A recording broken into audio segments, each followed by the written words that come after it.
This is an Ozful dream.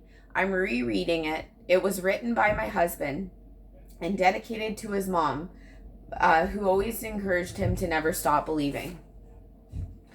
School. The first thing she heard was an abrupt clapping sound, followed by the muffled giggles of her classmates.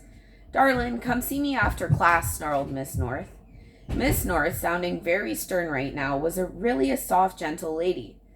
Mostly she had an angelic, soothing personality. She stood 5'8" and had big red hair and giant ringlets. Miss North always captivated the students by swirling her pointer stick about as she taught her lessons.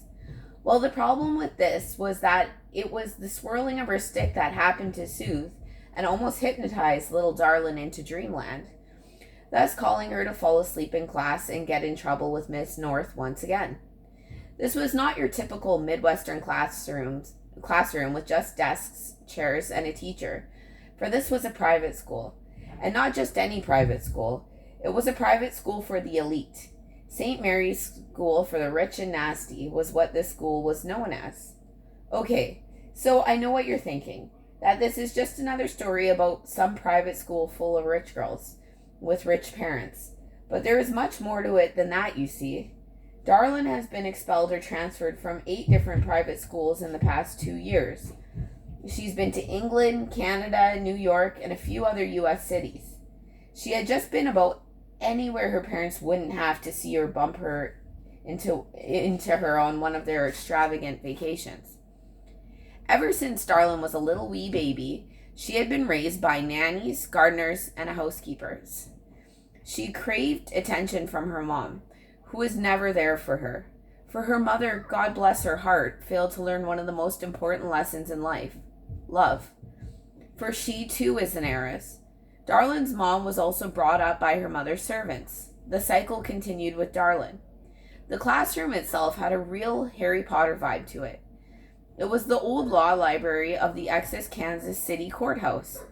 It had been retrofitted and used as a private law school for the past 65 years. The classroom was surrounded in rich mahogany paneling and still had the lingering smell of the old leather-bound law books. On the one wall, a series of old windows that were misted with time, the kind of windows you can scrub and never get clean.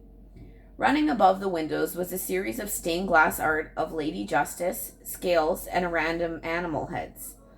The front of the classroom had a lot more character. It was a collection of old bookshelves filled with antiques and items from around the world. It was these knickknacks that Darlin stared at as opposed to listening to her teacher. Every day, Darlin would pick out a shelf and pick out an item and imagine the story behind it, where it was from, how it got there, and just dreamt up some amazing event that it was involved in. As Darlin stared at the clock and counted down the minutes till the end of class, she wondered how the heck she fell asleep again. She had a good night's sleep and could not even remember feeling tired. Darlin was a very pretty girl, on the cusp of her 16th birthday. She had thick, dark black hair and bright blue eyes the color of the Caribbean Ocean. She always dressed in designer clothes, except in class, where she managed to tweak her school uniform enough to set herself above the rest. Her skin was white as winter snow, and she had been approached by some of her mother's friends in the past to do some modeling work, but nothing ever panned out. Today, to stand out, Darlin accented her black and white school uniform with black and white embroidered leotards that had an intricate vine pattern. Darlin had also did some amazing eye makeup. Her eyeliner went off the corner of each eye and formed a swirling vine that all the girls had said earlier was the bomb. She also wore her hair in pigtails. Not the normal kind, but going straight up off her head, kind of like the Martian antennas from those cute green aliens in Toy Story. As Darlin sat there trying to figure out what to say to Miss North, she suddenly felt something lightly hit the back of her head. Now, having little time under her belt going to school with bad kids, she did not even have to know it was a paper airplane. She did not even have to look to know that it was a paper airplane.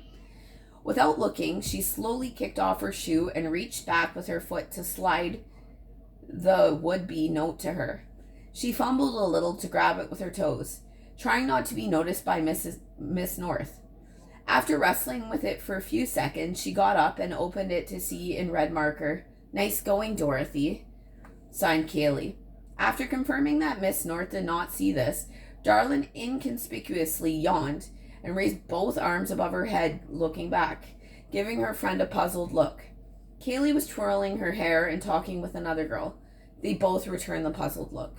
"Darlin," interrupted Miss North, "since you're awake now, maybe you can help the class. What is the square root of an isosceles triangle?"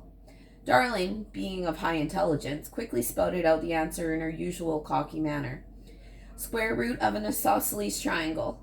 With almost disappointingly, Miss North thanked Darlin for enlightening the class with her right answer. As the bell rang, Miss North sternly reminded the students to complete their review questions and be ready for a quiz after the long weekend. "Have a good Memorial weekend," said Miss North. The students scrambled to gather their things and filed out of the classroom to go for lunch. Talking amongst themselves as Darlin sat in her chair, once again waiting for her to show down with Miss North. "Kaylee, would you please shut the door when you leave?" asked Miss North. "Sure, no probs," answered Kaylee.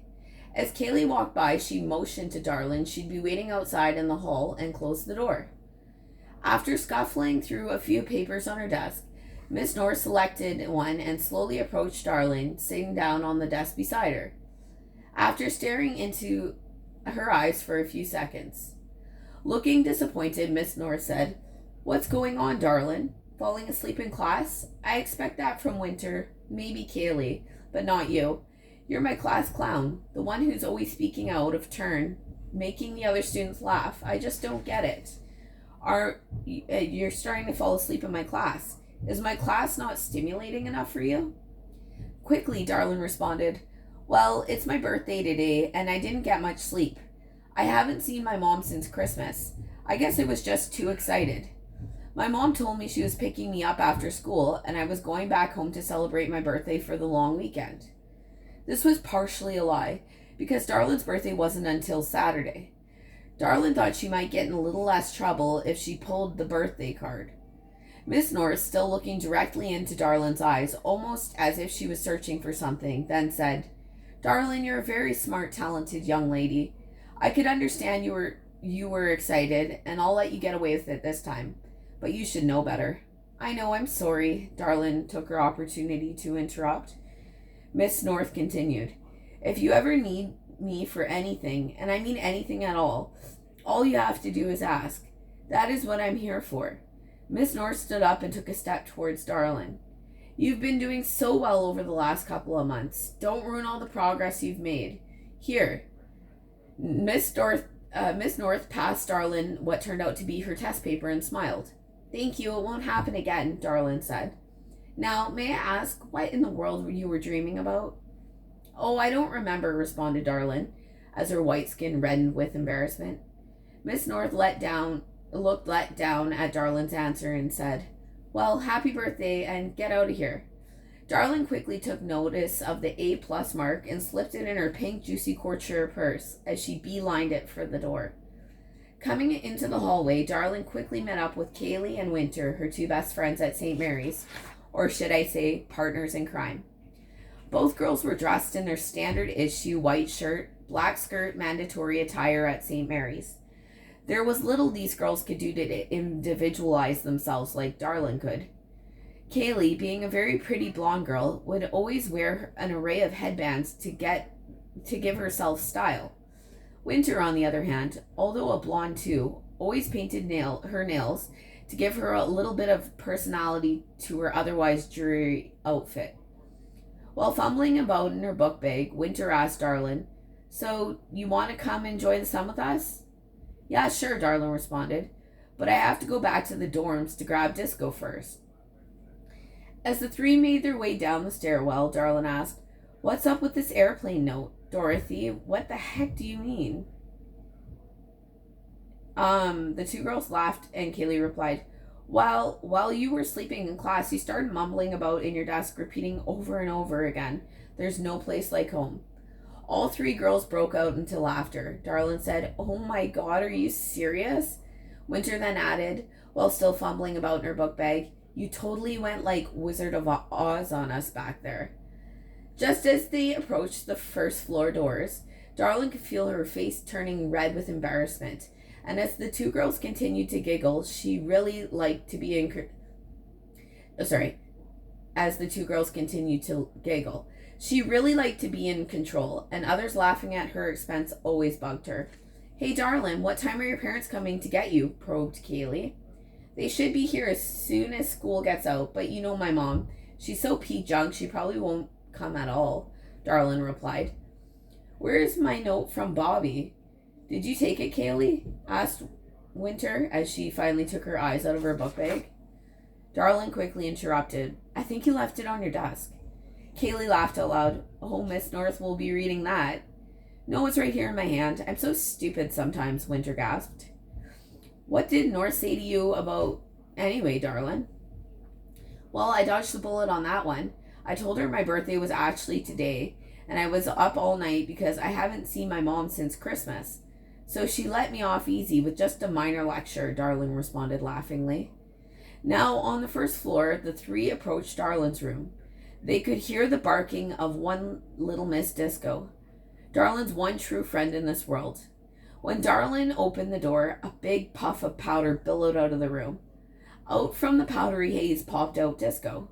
She had Darlin's Mac powder puff shaking about in her mouth. Disco, being the all-great and powerful noise machine she is, weighed in at 2.5 pounds and stood a towering height of 6 inches. Disco was a black and white papillon. She had long, scraggly ear hair going down to her little speckled feet. Her tiny bark was humorous.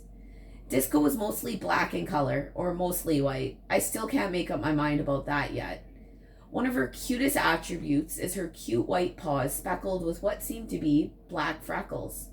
She had a solid black head, and as far as I'm concerned, might be a shapeshifter, sometimes mimicking the looks of a baby seal, skunk, and that cute little scat from Ice Age, who can't catch that nut.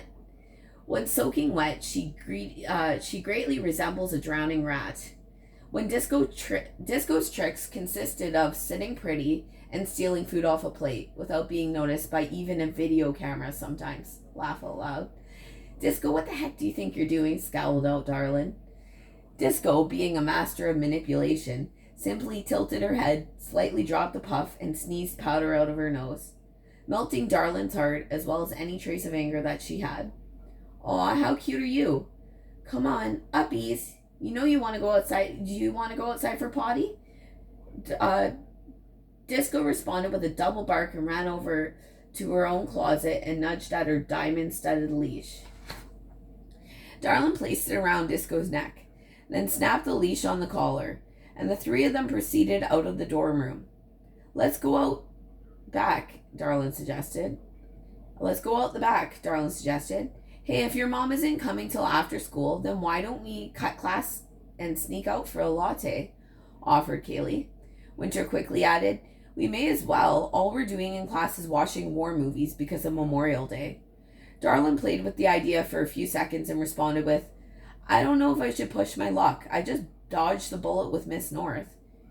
You're going to be gone all weekend. And besides, it's your birthday, Kaylee pressed in a whiny voice. We aren't going to see you on your birthday. Let us at least take you out for an ice cap, Winter added. After hemming and hawing over it a few seconds, Darlin nodded her head in agreement, but quickly objected. No drivers. We'll catch a cab. Follow me. I don't want anyone to see us leave the grounds. The two of them followed Disco and Darlin as they walked down what is known as Executioner's Row. They were on a cobblestone path which ran parallel to the school, which 100 years ago, prisoners were walked down to the hillside of the courthouse for their public executions. I guess that's what they called entreatment back then, for people used to come by the thousands to see a criminal hang. The old courthouse oozed authority. It was an architectural treasure to the city of Kansas. I suppose that's why it was chosen as a boarding school for the rich. It had a massive water fountain in which a 25-foot brass statue of a twister that trickled water off the top of it. The brass was stained green with time due to many years of weathering. A plaque on the original of the statue stated it was a monument to the original 1850s wood courthouse, which was destroyed by a twister in 1870 that claimed the lives of a local professor experimenting with hot air balloons. As the girls continued marching downhill on the path, the smell of the city streets of Kansas began to fill their nose. The smog that day was quite pungent. By the time they reached the massive hedge that completely encompassed the property, the smell and heat of the air seemed to cover their skin and hair. Kind of like a hot summer day where the humidity in the air makes you feel instantly like you were sweating. Darlin looked around to see if any teachers were about, then moved a small part of the hedge to reveal her own personal exit. As soon as the girls crossed through the hedge, they were on a downtown sidewalk seeing a taxi driving by. Winter yelled out with her arms flailing about, There's the taxi, there's the taxi. Immediately, the cab slowed down, and you could hear tires squeal as the Kansas City taxi pulled a U-turn and then came to a screeching halt in front of them. Kaylee complained to the others, This better have air conditioning. I don't see why we couldn't have just took your limo. Kaylee was the most prissy one of the group. She tended to complain more than Darlin and Winter. Darlin quickly motioned Disco to jump into her arms. Then the three girls hopped into the back seat of the taxi. Where to, ladies? The cab driver asked in some kind of foreign accent. All three girls answered simultaneously. The Country Club Plaza, then laughed. The Country Club Plaza, and then laughed. As the cab accelerated, Darlin drowned out the sounds of the city streets along with the voices of her friends and the cabbie. She began to daydream about her birthday. At first, it was about how she was going to be able to spend time with her friends back home, but quickly turned thoughts to how she could spend time with her mom. Darlin really missed her mom, even though she was never there for her. She thought maybe with her officially becoming a young lady, maybe her and her mom would have more in common, and she would finally be interesting enough for her mom. She sat staring out the window, contemplating these things to herself. You see, this thought had to be an internal process. Darlin always had to project to her friends that she did not need her mom, and that it was Darlin's fault that the two weren't that close. This, of course, was untrue, but at least her friends thought it and were never able to tell if Darlin was hurt. This is a common defense mechanism for young girls her age. You see, Darlin always led people to believe that it never bothered her that she was never a priority to her mother. Darlin let everyone think that her life was just the way she wanted it to be. She kind of liked having her friends to be envious of her. She made her extravagant lifestyle seem so fun and carefree that her friends would be absolutely shocked if they knew how sensitive she really was. When they arrived at the plaza, the first thing the girls did was walk down Boiler Street to an infamous shopping strip in town in Kansas City. Sorry about that. It was the only original part left to the new shopping development that had suddenly replaced the old retail area. The street was the only 1 block long and was the entranceway to the new plaza. There were only about 10 old buildings that survived the new development. The shops were themselves a collection of high-end fashion stores that gave originality to this mall. Darlin loved it because she would always find at least one thing she wanted in these unique shops. None of her Hollywood friends knew about this place, so she did not have to worry about showing up somewhere wearing the same thing as someone else. Hey, look, I think it's Destiny, said Winter as she pointed in a store window they were passing by. Wow, those are cute. Let's go in, replied Darlin. She looked up at the name of the store as she walked in. Fixation. It must be new. I've never seen it before, she added as she followed the other two girls in the metal doors. The inside of the store was a perfect combination of the old building and modern design. The floors looked like original barn wood, bleached and polished. The effect really brought out the great texture in the wooden planks. After looking around, Darlin noticed that nothing in the store was actually touching the floor. The displays, the front counter, even the couches were suspended by chains hanging from wooden beams on the ceiling. On each display had something to do with fashion, either an outfit, hats, or shoes. The one thing they all had in common was the jewelry by someone Darlin was not familiar with. You could suppose it was kind of a cross between a jewelry store and a clothing shop. When Darlin locked eyes with the store clerk, she asked, "Excuse me, the shoes in the window, what size are they?" "I think those are size 7, but I think they might be a bit too expensive for you," responded the blonde shopkeeper with bright green eyes and an arrogant voice. "I want to try them on. Oh, and price is not an issue," Darlin snapped back. Darlin never quite knew why she acted this way. Whenever someone made the very easy assumption of thinking she was just an average kid, she somehow immediately felt offended. She recalls her mother being the same way. Maybe she picked it up from her. Darlin can remember one day when she was only 7 years old. She was with her mother shopping in New York, and a store clerk thought her mother was poor because of a new vintage clothing style she was into at the time. Darlin's mother was so offended that day after she was told by a stuck-up shopkeeper that perhaps she would be more comfortable shopping in this store with something she could afford. While Victoria, Darlin's mom, demanded to speak with the owner, and when she was off the phone, she told the shopkeeper that her name was Victoria Haywood and that she had just bought the entire store, and then added that maybe she might feel more comfortable down at an unemployment line. At the time, Darlin did not know what that meant, but she knew it wasn't good by the way the lady's face looked. That day, Darlin and her mom spent the whole day going through the stock of the store, just the two of them, trying things on like in the movies, when they play a song and try on many different outfits. Darlin now realized how shallow and mean it was of her mother to do that to the lady, but sometimes made it so tempting to point out what a mistake that this young shop clerk made.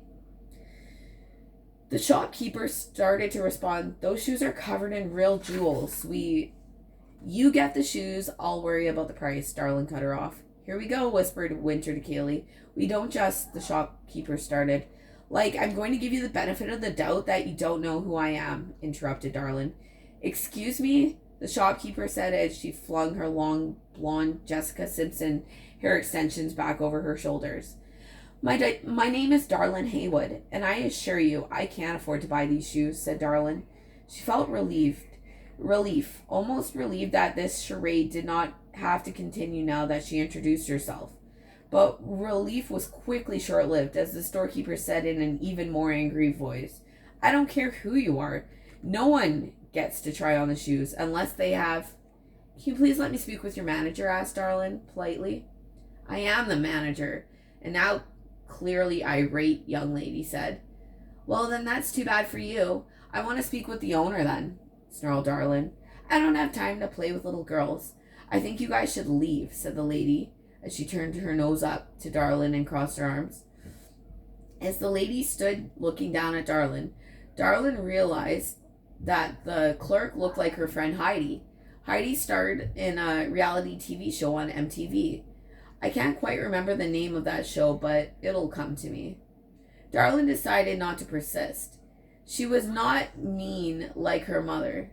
This young girl was just doing her job and then asked, "What is the price?" She removed a magazine from her purse and put it on the glass table. The MTV show was The Hills. She removed a magazine from her purse and put it on the glass table suspended from chains beside the till and continued digging in her purse. "They're $8,000. Now you see why we can't just let anybody try them on," glared the store clerk. "Well, I guess I'll have to buy them before I try them on," snapped Darlin once again, as she pulled out one of those $10,000 stacks of cash you can get from the bank that have the green printed band tightly snuggling the crisp new bills together. The girl looked at the bills but failed to notice a picture of Darlin and Heidi on the cover of the magazine. The Hills. I knew it would come to me. That was the show she's on. store clerk immediately went to the window to get the shoes. When she returned, she looked sorry. Well, you could try them on first. I'm sorry, we don't have a ton of young girls around here that could afford these, smiled the store clerk, now trying to get the sale. The shoes were amazing. They were a pair of ruby red high heels. The heel was striped black and white, like the socks from the Wicked Witch of the East. If you ever seen the movie When the House Falls on the Witch, her feet were sticking out. All you can see are the black and white striped stockings and ruby slippers. Here's the shoes right here. The gems on them made up of this shoe were real rubies. Well, not quite, but an imitation anyway. And when Darlin tried them on, she was amazed that they fit so well. After twirling in the mirror a few times, Darlin could not resist. She clicked the heels together and said, "There's no place like home." All three girls started to giggle. Even the shopkeeper was ear to ear smiles. "They look great on you," encouraged the now happy store clerk. "I'll take them. You don't have the matching purse, do you?" asked Darlin, still admiring them in the mirror. "No, I'm sorry. We only have the shoes. The designer is local." Sorry about that.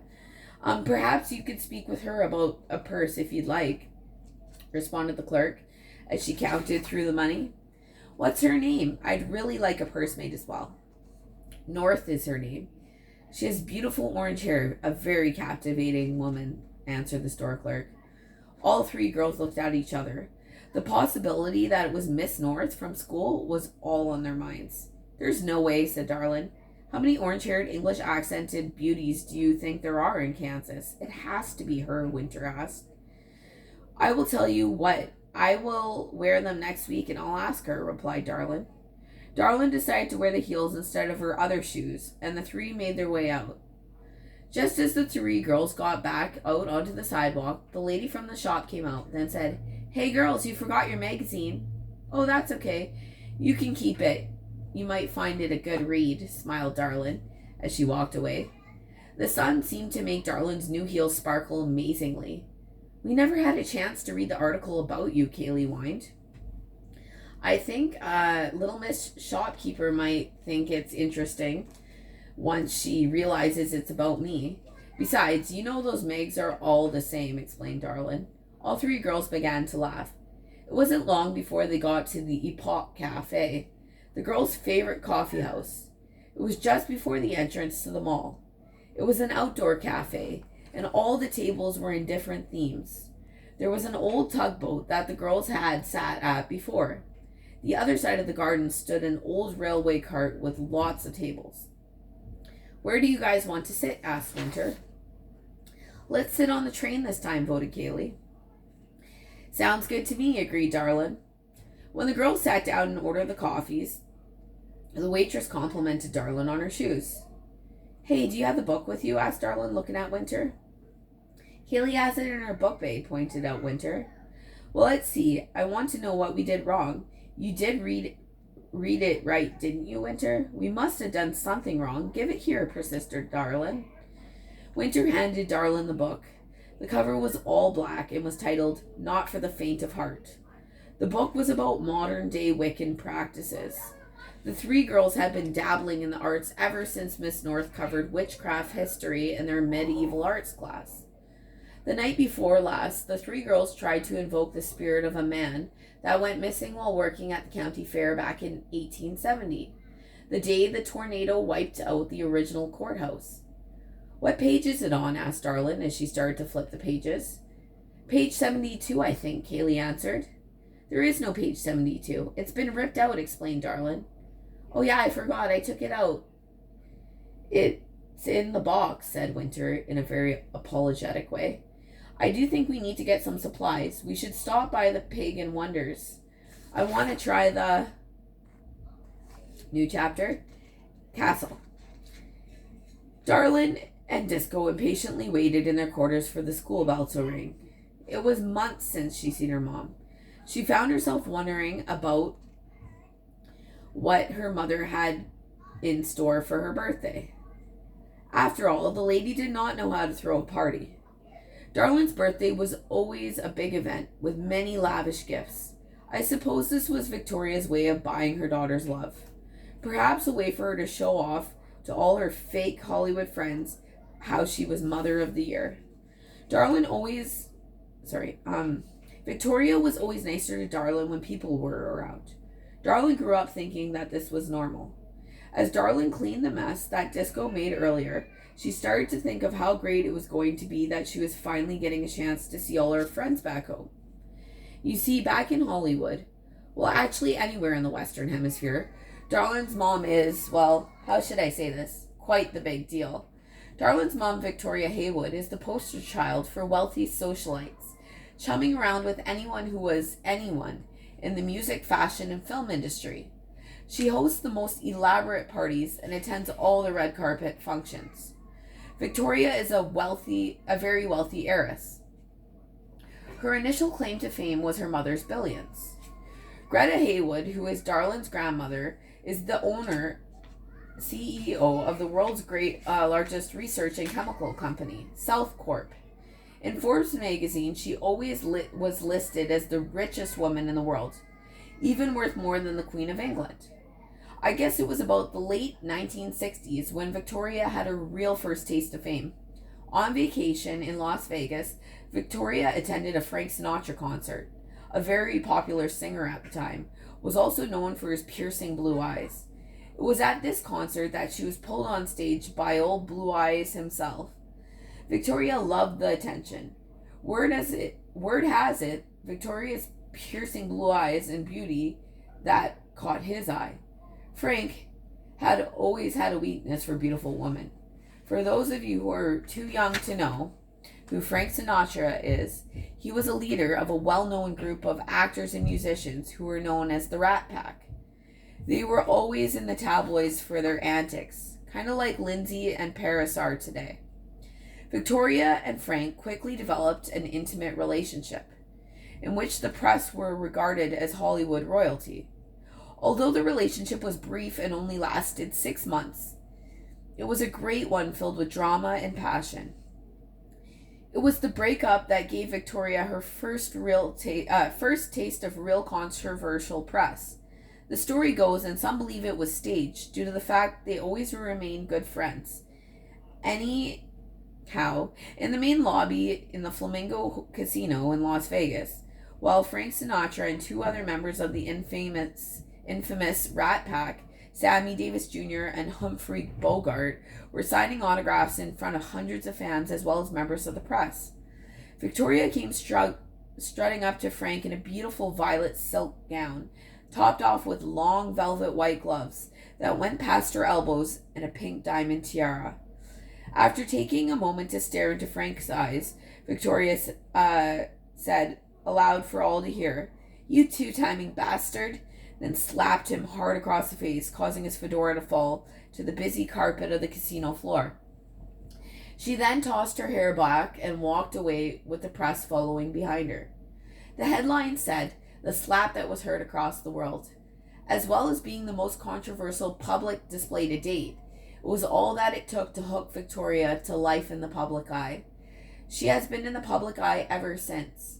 Even at Darlin's birth, Victoria had invited the press to the waiting room, as well as her private makeup artist, so she could hold a photo shoot right after the birth. The bell rang out like the starting line of the Kentucky Derby. Darlin hurriedly snapped up Disco in her arms, then made her way out into the hall.